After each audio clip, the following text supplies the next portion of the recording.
everyone, and welcome to this episode of Writers Infusion. I'm your host, Susan. I'm here with Ed, Julie, Jen, and Dave.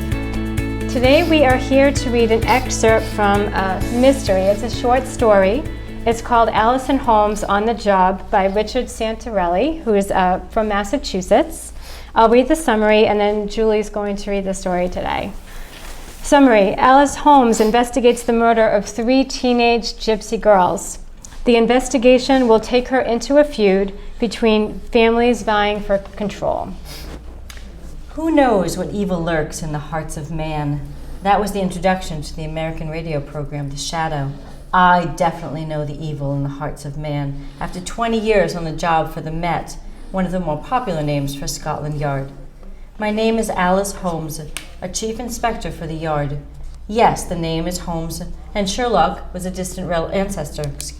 He was the younger brother of my 4th great-grandfather, Mycroft Holmes. My father, Jack, was a commander, and my grandfather, Rupert, was an assistant commissioner at the yard. I worked for the Homicide and Serious Crimes Command with one of the investigation teams. My latest case started when a call was received on 999 at 7 a.m. There were bodies found in Lambeth. Clark Benson, my commander, came to my office and told me I was assigned to investigate the apparent murders of 3 young women whose bodies were found in Norwood Park in the West Norwood residential area of Lambeth, one of the worst boroughs in London, but only 6th worst after Westminster for crime. Actually, I feel quite safe living in Westminster at 219 Baker Street, not far from Sherlock's old place. We had problems in Norwood Park because a group of immigrant gypsies camped there after being evicted from Marble Arch in Westminster, where they were causing the residents problems. I was reluctant to handle the case, but Commander Benson insisted. Chief Holmes, I expect you to carry on with your assigned duties. But sir, you know my parentage, and I respectfully decline. My grandmother was a gypsy and had a great influence on my life, which I believed could impact decisions I had to make dealing with the gypsies. Your parentage is precisely why you're being assigned, and of course your investigative skills, not to mention you're fluent in their language. The language I know is from the Welsh Gael. There are differences. I'm sure your skills will do well. Now let's get on with it. The bodies are waiting. No more arguments. And take Roberts with you. He needs more experience. Yes, sir. I stopped by Heather's desk. Heather, when everyone from my team comes in, tell them to meet me in Norwood Park on the Salters hillside. We got bodies. I went to James Roberts' desk. James, we got a case. Let's go. We got a marked Vauxhall Astra, left the Curtis Green building on Victoria Embankment and headed to West Norwood with siren blaring. On the way, I told James about West Norwood. West Norwood used to have a gypsy community in the 1700s around Gypsy Hill.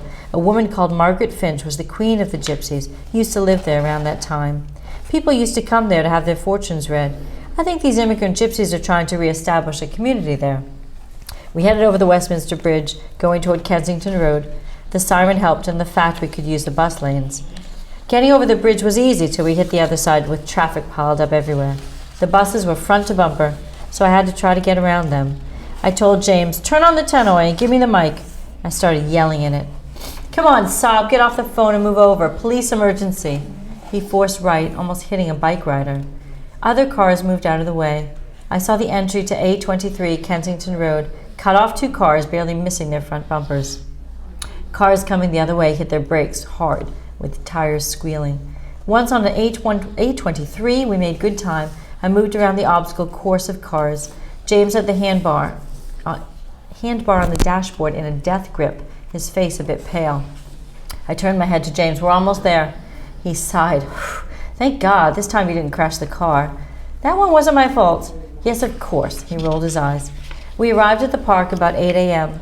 It was a sunny, clear spring day.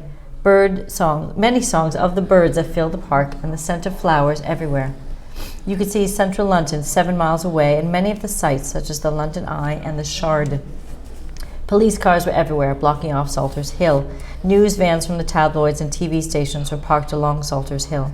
One of the reporters yelled at me, "Hey Holmes, how about a statement?"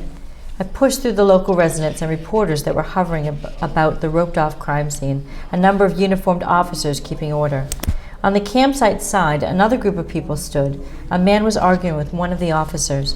We found the medical examiner and a CSI team around the bodies, not far from the gypsy camp, which was in the center of the park.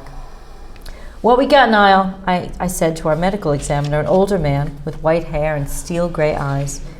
3 young women, teenagers. Their throats have been slashed and their bodies mutilated. Their names are Nuri, Esmeralda, and Drina, according to their father. He's the one over there arguing with the officers. His name is Fonso, and he's the leader of the people here. The poor guy's really distraught. It took 2 officers to restrain him. What's the time of death? Give or take less than 12 hours. I'll know more once we get them back to the lab. I looked at the mutilations. There were a symbol carved on the girls' stomachs. I knew what the symbol meant. I saw one of the CSU guys I know. "How goes it, George?" "Not easy. This is a heavy used area. Too many footprints to be of use. A lot of runners use the park. Actually, it was a runner that called it in. A lot of trash from who knows who, but we have to bag it all. You never know what we could find." I would say this is a dump site and the girls were killed elsewhere. There's not enough blood around the bodies, and since they have no clothes, we're left with the bodies. Maybe we'll find something there back at the lab. I noticed he covered the hands and feet in plastic to preserve any material under the nails. "Thanks, George. Okay, James, it's time to talk with the father." I approached the man, who was still being restrained by 2 officers. He was yelling, "I want to see my daughters!" He was a tall man, over 6 foot, with dark skin and pitch black hair. So, good premise for a story. Yes. A detective, female, gypsy, going to investigate the murder of 3 teenage girls, right? That summarizes that. So, I have a couple of main things I want to talk about. Let's start with the first sentence. So, who knows what evil lurks in the hearts of man? That's a common phrase, and as Ed had pointed out off camera, it's from America, right? And you want to start off your story in a unique way. And when you're using a phrase that's so common, at least for people who know it, I don't think that's a good way to start. Right. Plus, I mean, this immediately limits the readership to people over 60 who have heard of the shadow and have heard of this quote, and it's incorrect, by the way. So, not a good way to start off.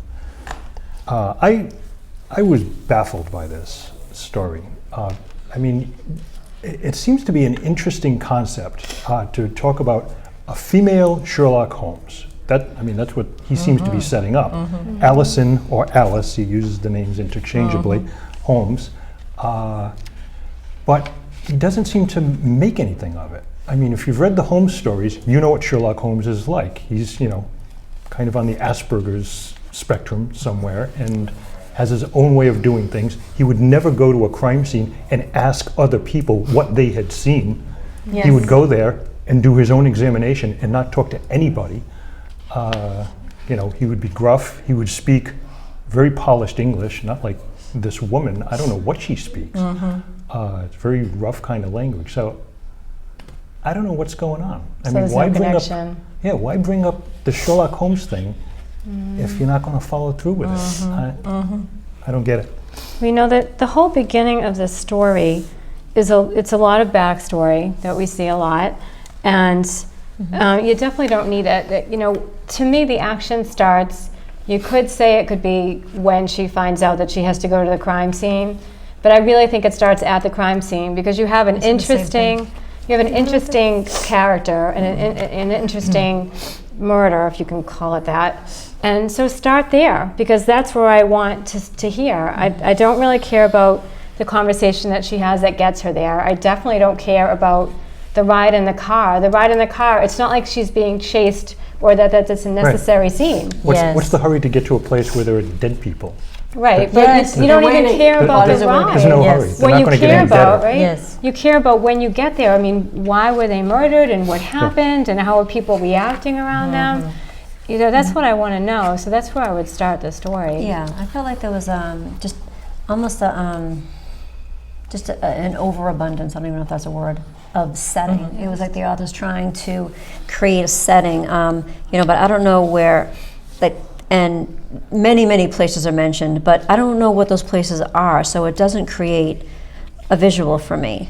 And I said the same thing as you, Sue. I think the story starts on page 3 when they arrive at the crime scene. The rest is backstory, which is important that the author know that, but I think all of it, could be cut. And something, if we were to critique the first couple of pages, and I've made notes here, but when they're talking to each other, the commander and Alice, it's so formal. And when you're telling someone to go out to a homicide scene, most of the time people are pretty choppy. You've got something going on, go out and do it. And instead, it's just, it's not like that. It's too proper, unless that's supposed to come from Sherlock Holmes. And then when you get to, even in the if you're talking about this scene, even if we are recommending that you don't need it, and you can use a scene like this later on. Obviously, she's going to be in the station. But when you're halfway down page 2, after she has the brief conversation with Commander Benson, then she stopped at Heather's desk and says something. We don't even know who Heather is, what she looks like, what the entire setting is around them. And then right to Jane Roberts' desk, and again, we don't have any clue as to, it's like a black space. Well, when right? When her commander says, take Roberts with you, she goes to Heather's desk. So is this Roberts? Right. Is this Heather Roberts? Right. You don't even need that. So, It's funny, I read this the first time. We have experience with Richard from the other group. And his writing was just burdened, weighted down with backstory and historical dogma, and on and on. My eyes rolled back in my head. This is much better than what we had previously read, like 90% better. It really read well. And I struggled through it the first time, but after the reading, maybe Julie did some magic, it sounded better. And given Ed's comments, which are very accurate, what if this story eliminated the Holmes aspect completely and had a unique individual, Alice, because what you're doing is you're weighting her against a very known subject. And if she doesn't match up to that very known subject, she's going to come out lacking. Right. So if you eliminate the Holmes completely, have her a special person with unique qualities, I think it'll work, because we're on the side of justice here. 3 slashed young girls, horrible. You can't miss with something like that. Now, it's the writer's skill that's going to get us over that hump and into the uniqueness of Alice as she pursues the bad guys. So I think there's potential here. You have to eviscerate the beginning of the story, in my opinion, and just put Alice out there. But you've got to come up with, because we know what Holmes is like, as Ed said. Holmes would come away with a specific, he wouldn't even talk to anybody. He would find something that no one else noticed and wow the reader as well as Dr. Watson. Alice doesn't do any of that, so she comes out in a bad light here. And she is unique. She's a gypsy. She speaks a different language. She has all kinds of possibilities. Yeah, potential. Dave, I thank you for the compliment. I feel maybe I should have read it with a British accent. I wasn't sure as I was halfway through. I thought, I should have, and then I stumbled. I wouldn't have understood. Can you stumble over my way? I could do British. I hear Elvis Costello's Watching the Detectives in my mind. I was hearing that song playing in the background. I thought that Alyson or Alice, again, we're not sure which name you choose, reads like a male. I felt she was a male character.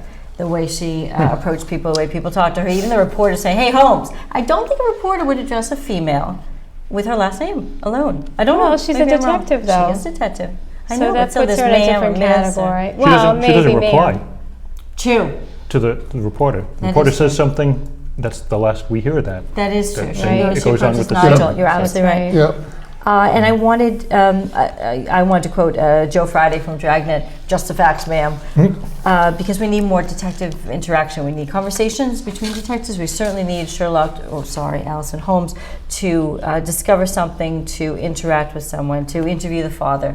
We need conversations here to really. Well, that may be down the line. Yes, I agree. Yes. It's coming on. We've only got 5 pages. Yes. But Sue's right. Where the story starts when we have dead bodies. That's where a murder mystery starts. Everything else is superficial. And the fact that they're naked is delayed. We don't get that at the onset. We don't hear about that at the police station, and we don't hear it till we're well into the crime scene. Right. There are bodies, there's evidence, and we been don't have clothes. Yeah, They don't have clothes. the sergeant who sent, or whoever it is that sent her out there, said that should be part of the investigatory statement. Absolutely. Not just dead dead, naked, mutilated with symbols Yes. on What it. are those symbols? All right I'd like away. at least a description. And we get teased. She knew what the symbols meant. But it doesn't. Yes. Yeah. Yes. Carry on. Tell us Don't more. tell us you know and not Yes. tell us. Yes. You know, that's Yeah. just bad writing. I mean, just, but again, going back to Richard's original stories, this is much better. There's far more potential here. He's eliminated 90% of the laden history and backstory. Now, there's something in here that I just want to mention, and that is that to the Romani people, they consider gypsy to be a derogatory term. So That's right. They the don't want fact to be that called. Yes. exactly. So the fact that they're being called gypsies, it's like that's a red flag from Yeah, I from was the wondering beginning. if that was almost like a racial slur. Especially- I didn't know. That but- came up in a previous Episode. show we Yeah. did. story, yeah, Mhm. that lady. Especially in the bed. if her grandmother was Romani, so Then she wouldn't She say she would that. know Yeah, more than yeah. anybody. That's a Yeah. good Yeah, I point. didn't know it was So- a derogatory term. I thought it was like And she can, and that's a good time It's for her. something to be I think it's almost like a racial sensitive slur. about. Is it Right. really? I think so. And we Yeah. can have her think that. So maybe they're calling them gypsies, and because that's her background, she's thinking she doesn't like hearing that term. Right, Yeah. that's right. And But she that's- uses it. Right. So Yeah. that's a problem. Yeah, so that's So that's the an other issue. thing too is that I didn't get a lot of emotion in this story, especially No. if she is a gypsy or whatever, and that's her people, and she's having to go to a crime scene like this. She must feel something. And I know this has come up before. It doesn't mean she has to show it because it's her job to remain cool, but she can be thinking something. Yeah. Right? Yes. And she's not thinking anything. I just don't Yeah. have any emotion. No reaction None whatsoever at all. to Yes. it. Right? Yeah. I mean, Well, anyone would react if to there that. is no reaction, the author has to say she has been so inured to the horrors of Yes. murder and Yeah. blood and so on that but he's got to explain that to Shuts her. Yes. But actually, it would be Apart. good that this is something different. That maybe she's usually like that, but this is affecting her in a Yeah, different okay, way. well, that's, But even Sherlock Holmes, if he comes across something horrifying, he'll say it's horrifying. He'll say like, "This is we have a horrifying scene here, Watson," or something like that. Right. He'll make a statement about it, even if he yeah, himself he would is not comment, this is the personally most demented horrified. murder I've seen. And, Yeah, he'd make comments. exactly. Yeah, you're right, yeah. So Grammatically speaking, Oh. there are a lot of run-ons. Yeah. Lot of run-on Yeah. sentences, so be careful. I corrected I some, and did some are just too. marked as run-ons. And some repetition with... Well, first off, the area is the worst in town. Worst after Westminster. Actually, I feel quite safe in West. Why? Why is Holmes living there if it's one of that the seemed like a worst places? strange. Yeah, Yeah. it doesn't even I didn't matter. follow. I just Yeah. So I want crossed to out know the whole what first if an alarm or dog, a strong neighbor. But on page 2, West Norwood. We headed to West Norwood. I told James about West Norwood. West Norwood used to have a gypsy community, in quotes. So tighten that. West Norwood is mentioned 3 times. I filled James in a little yeah, location. That that can whole help. paragraph Too is a much. problem. Too much. Right. It's trumpeted out there. Who says it? Why is it there? And- You're telling the reader who these people are. It's not the way to get information out. It should come out That's the kind of later, thing that he right? used to do all the time. Also, Ah, it's like you the know. 1700s. It's like, well, what relevance could this possibly I have? know. Right. That's Yes. that's showing someone What's did going on. research that they Yes. want to include in Also, this story. it's not consistent because, earlier it says that at the bottom of the first page it says they're in Norwood Park because they were evicted from Marble Arch in Westminster. Okay, and then on the second page it says, I think these immigrant gypsies are trying to reestablish a community there. They're not trying to reestablish a community. They were thrown out of the other place. That's why they're there. They Right. didn't seek to be in this place. Right. Don't they roam anyway? I mean, do you establish a community of gypsies, but don't they travel from here to the other? I don't know. You got me. I don't know. Yes, I think that is The other thing that struck me is that there's the use of the word restraint when they're talking about the dad. So he's got these are 3 of his daughters. Like he's lost 3 Yes, daughters, yes. possibly all of his children, and there's just the use of the word arguing with the police, restraining Yes. him. These It just stories. seems very not Frantic, compassion. Distant, Yes. yeah. Yeah, like this. I think maybe the wording is wrong there, but thought the same I would thing. think that there would be more compassion. But to say that he was still restrained, like is, I don't know. That's It- not that just, right. it kind again, these are things that pull me out of the Yeah. story. The too much setting, the set, naming too many places, it pulls me out of the story. And just in defense of Richard, I liked Richard's prior stories with the story about the diary, the girl with the diary. I liked his medieval fantasy that he Yeah, that he fantasy, wrote. yeah. I don't Mhm. remember this story, but Well, getting back to language, we got bodies, we got a case. I don't know that a detective would use that. I don't know that a Brit would use got. We got a case. It's out of my well, they world. don't sound British at all. No. Yeah, they don't Maybe sound that's why I didn't do the accent. They don't sound British. Yeah. Thank you, Jen. Yeah. Yeah, I mean, I think overall, start at the right place. And in some cases, you're right, there's too much setting. And in other cases, there's no setting. Like when he Yeah. goes up to a desk and you have no clue as to what's going around. Yeah. More emotion, and at least in thoughts as to what Alice is thinking. And Especially where this is a short story. I mean, every word has to Right. count. Oh, that's right. It is It's a short story. It's not a Yes, novel. So yes. to have 2 pages of backstory and setting, just get to the story, get to the meat, get to the good stuff. Right. That's Early. right. I vote for the name Alyson rather than Alice. Alyson. Allison, I I go with that too. agree. Hey, Elvis Costello has a song, Alyson. We're all set. true. There you go. All right. Does anyone have anything else to bring up? No, I think this is an improvement over what I'd read of his stuff before. So, in my opinion, he's going in the right direction. That's good. And I'm wondering if James Roberts is her Watson. Do you think he's going to be her Watson? Not yet, Good question. because I don't see it. they don't seem to hang together, and there's no camaraderie there. Well, again, if he adds that into the story, some emotion and a little Yeah. bit something, Right. then maybe he could be. Right? Very good. Okay. All right, well, Richard, thank you for submitting. We hoped that our comments today will help you with a rewrite at all if you decide to do that. And thank you, everyone else, for joining us for this episode of Writers Infusion. We will see you next time. Keep writing.